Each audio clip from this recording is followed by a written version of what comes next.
Social gatherings are one of the interesting features of its society, but there is a special event which stands out as the most unique gathering in the world. It is not the Muslim Hajj or the Hindu Kumbh Mela.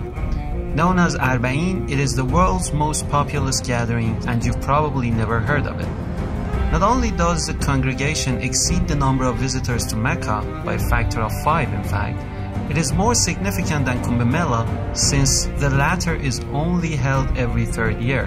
In short, Arbaeen dwarfs every other rally on the planet, reaching 20 million last year.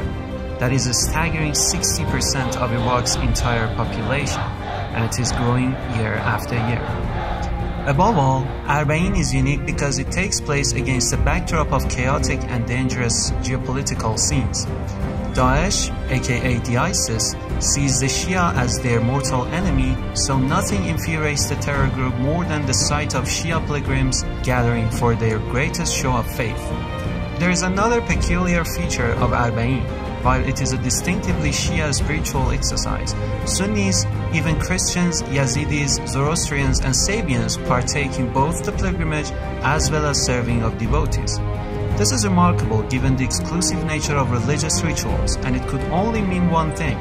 People, regardless of color or creed, see Hussein as a universal, borderless, and meta-religious symbol of freedom and compassion.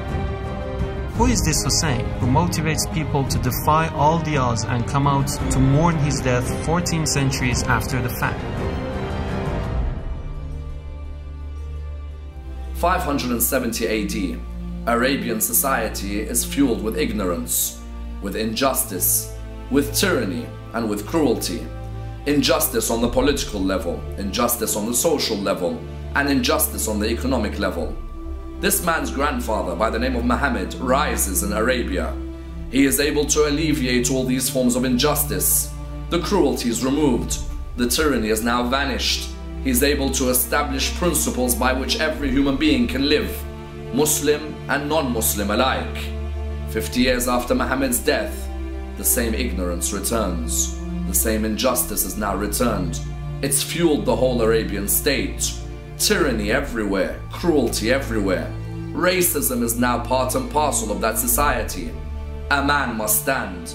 A man must ensure that his grandfather and his message do not die.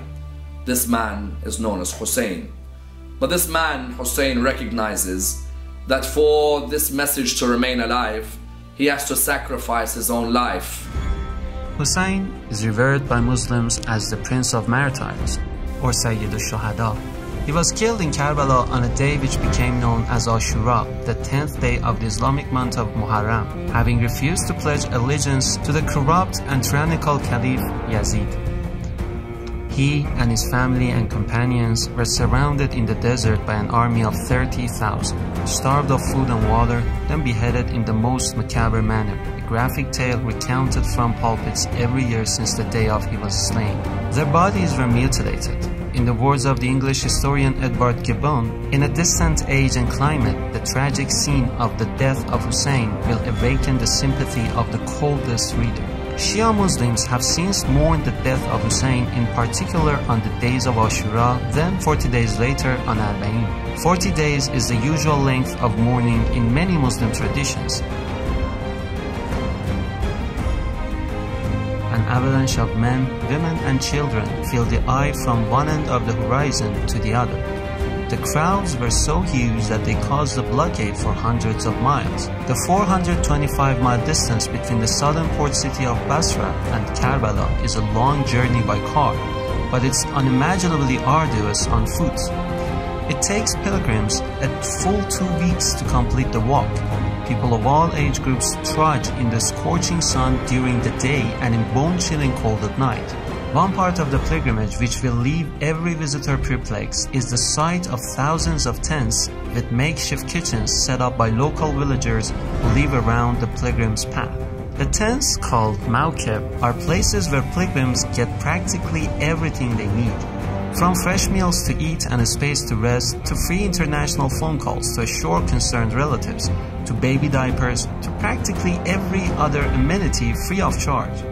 In fact, pilgrims do not need to carry anything on the 400-mile journey except the clothes they wear. More intriguing is how pilgrims are invited for food and drink. Mawqif organizers intercept the pilgrims' path to plead with them to accept their offerings, which often includes a full suite of services fit for kings. First, you can have a foot massage, then you are offered a delicious hot meal, then you are invited to rest while your clothes are washed, ironed, then returned to you after a nap. All complimentary, of course. Everything, including security, is provided mostly by volunteer fighters who have one eye on Daesh and another on protecting the pilgrims' path. To know what Islam teaches, don't look at the actions of a few hundred barbaric terrorists, but the selfless sacrifices exhibited by millions of Arbaeen pilgrims. It isn't easy for an outsider to understand what inspires the pilgrims.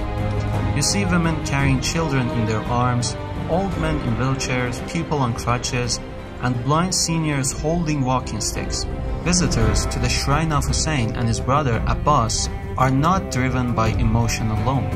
They cry being reminded of the atrocious nature of his death, and in doing so, they reaffirm their pledge to his ideals. The first thing that pilgrims do upon reaching his shrine is recite the Ziyarah, a sacred text which summarizes the status of Hussein. In it, they begin the address by calling Hussein the inheritor of Adam, Noah, Abraham, Moses, and Jesus. There is something profound in making this proclamation. It shows that Hussein's message of truth, justice, and love for the oppressed is viewed as an inseparable extension of all divinely appointed prophets. If the world understood Hussein, his message, and his sacrifice, they would begin to understand the ancient roots of Daesh and its credo of death and destruction. It was centuries ago in Karbala that humanity witnessed the genesis of senseless monstrosities, epitomized in the murderers of Hussein.